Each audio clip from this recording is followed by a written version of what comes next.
Assalamualaikum warahmatullahi wabarakatuh. Asyhadu an la ilaha illallah wahdahu la syarikalah wa asyhadu anna Muhammadan abduhu wa rasuluh. Amma ba'du, fa'udzu billahi minasy syaithanir rajim. Bismillahirrahmanirrahim. Hadirin dan hadirat sidang salat Isya berjamaah dan tarawih yang saya hormati. Alhamdulillahirrabbilalamin. Pada kesempatan hari ini kita telah berhasil melaksanakan Ramadan hingga 10 pertama dari bulan Ramadan.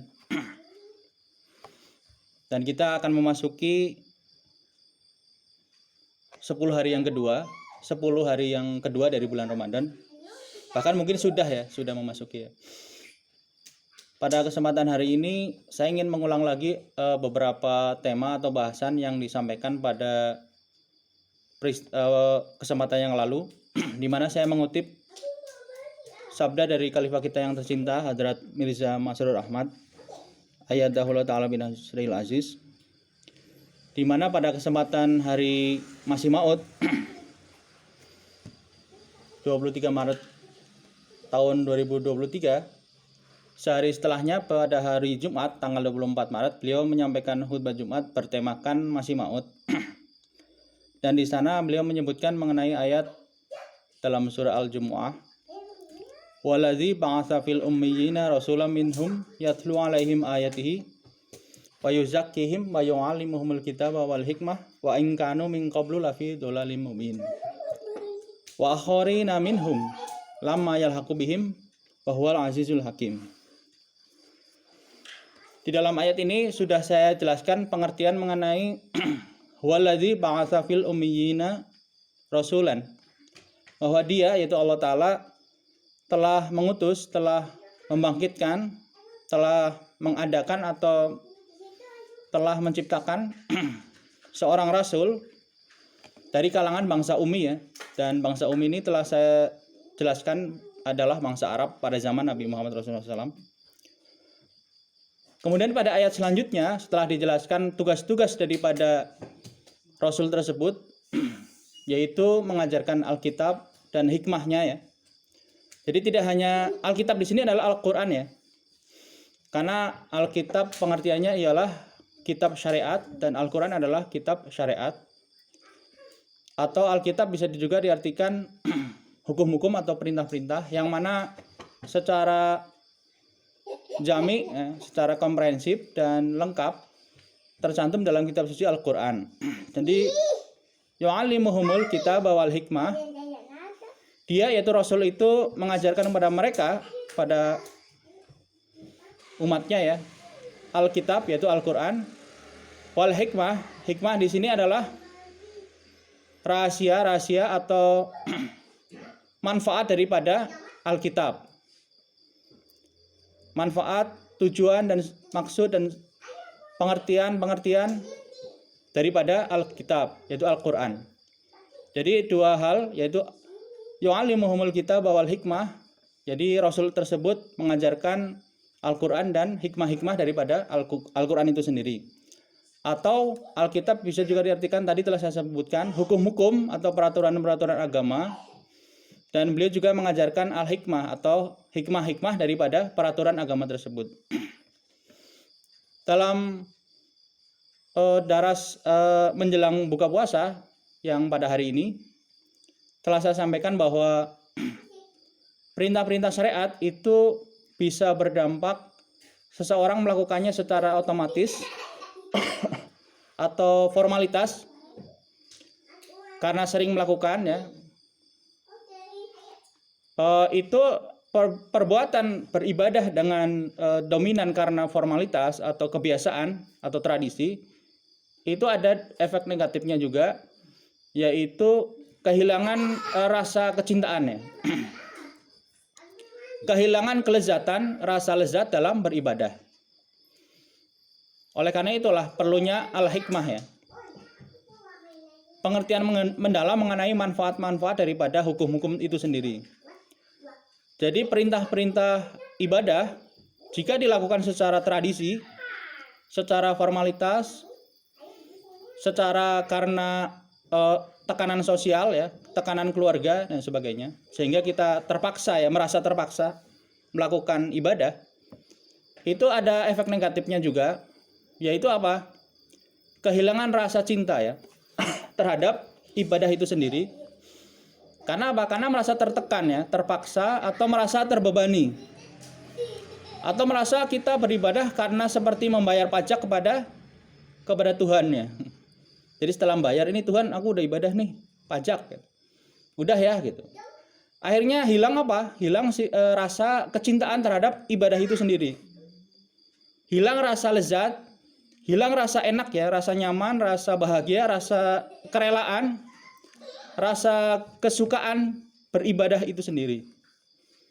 Ketika hilang rasa kecintaan, kenyamanan, kenikmatan atau kelezatan dalam beribadah, dampaknya ialah amal perbuatan kita akan tidak terjaga.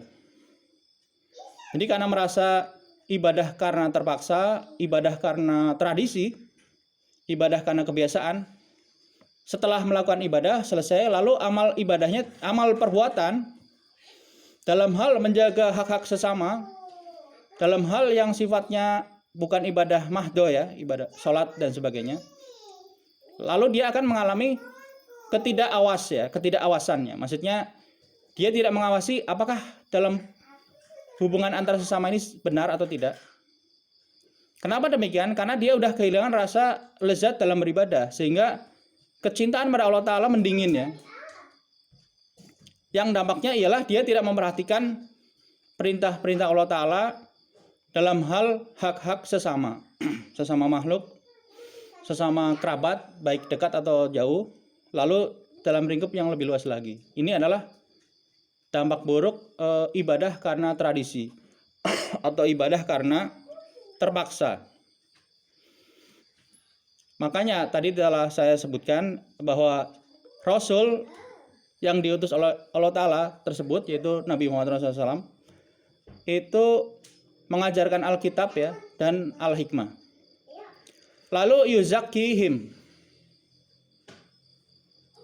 dia yaitu Rasul tersebut menyucikan mereka. Dan pengertian menyucikan diantaranya ialah bagaimana dampak baik dari Alkitab dan Al-Hikmah yang telah diajarkannya ialah bahwa umatnya mengalami kesucian sedemikian rupa. Pikiran dan sebagainya, kesucian pikiran, jasmani, rohani dan sebagainya. Dan pengertian dari kata yuzakkihim ternyata ada hal lain juga, yaitu kekuatan, kemantapan, dan penambahan jumlah juga. Jadi setelah kemantapan dari pengikut Nabi Muhammad Rasulullah SAW, dikarenakan mereka memahami Alkitab dan hikmah-hikmahnya, mereka mengalami kesucian, lalu mereka menarik orang-orang sehingga tertarik untuk bergabung dengan mereka tersebut, yaitu sahabat Rasulullah SAW. Sehingga hal inilah yang membuat yuzakkihim. Rasul itu menjadikan mereka suci dengan ajaran-ajarannya. Dengan syarat tadi, perintah-perintah atau hukum-hukum, lalu al-hikmah atau pengertian, latar belakang atau maksud atau manfaat dari hukum-hukum atau perintah-perintah agama tersebut itu dipahami oleh umatnya, karena Nabi yang memberikan hikmah tersebut, mengajarkan hikmah tersebut. Dampaknya adalah yuzakkihim. Rasul tersebut menyucikan mereka.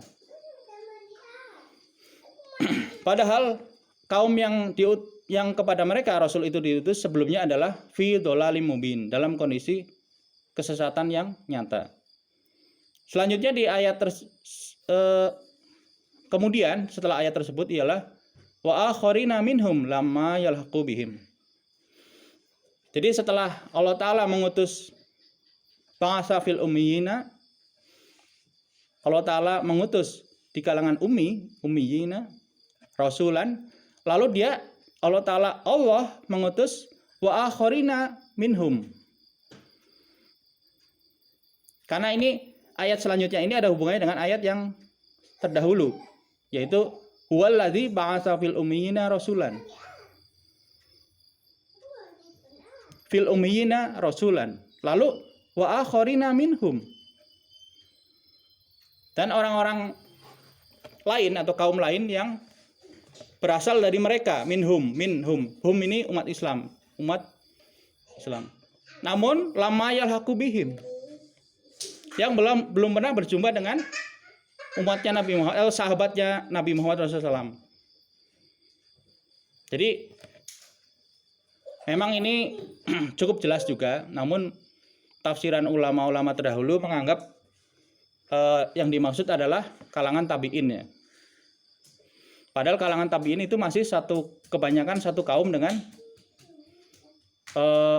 ummiyina, satu kalangan dengan ummiyina. Oleh karena itulah di dalam tafsir kita wa akharina minhum ialah golongan di akhir zaman yang kepada mereka diutus lagi seorang utusan Allah Ta'ala yang bergelar Imam Mahdi atau Al-Masih yang dijanjikan. Kenapa? Karena di sana disebutkan lama yalhaqu bihim. Golongan ini tidak pernah berjumpa dengan ummiyinnya tadi, sahabatnya Rasulullah SAW tadi, atau kalangan bangsa Arab di zamannya Nabi Muhammad Rasulullah SAW, tidak pernah berjumpa. Lama yalhaqu bihim, tidak pernah berjumpa. Berarti golongan yang sangat jauh, karena ada kata akhorina, sangat jauh dari segi waktu dan tempat dari bangsa Arab di zaman Nabi Muhammad Rasulullah SAW.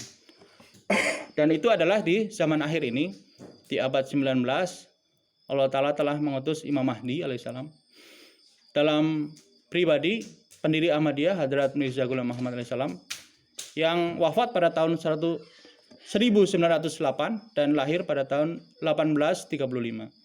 Alhamdulillah kita telah menerimanya, mengimaninya, dan dalam keimanan kita ini tidak ada dalam hati kita semoga mengimani karena manusia, mengimani karena tekanan sosial dan sebagainya, karena tidak enak dan sebagainya, tapi benar-benar mengimani atau menerima kebenarannya karena memang menerima kebenaran dari ayat tadi, menerima kebenaran ayat Allah Ta'ala tadi yang telah saya jelaskan dalam surah Al-Jumu'ah ini.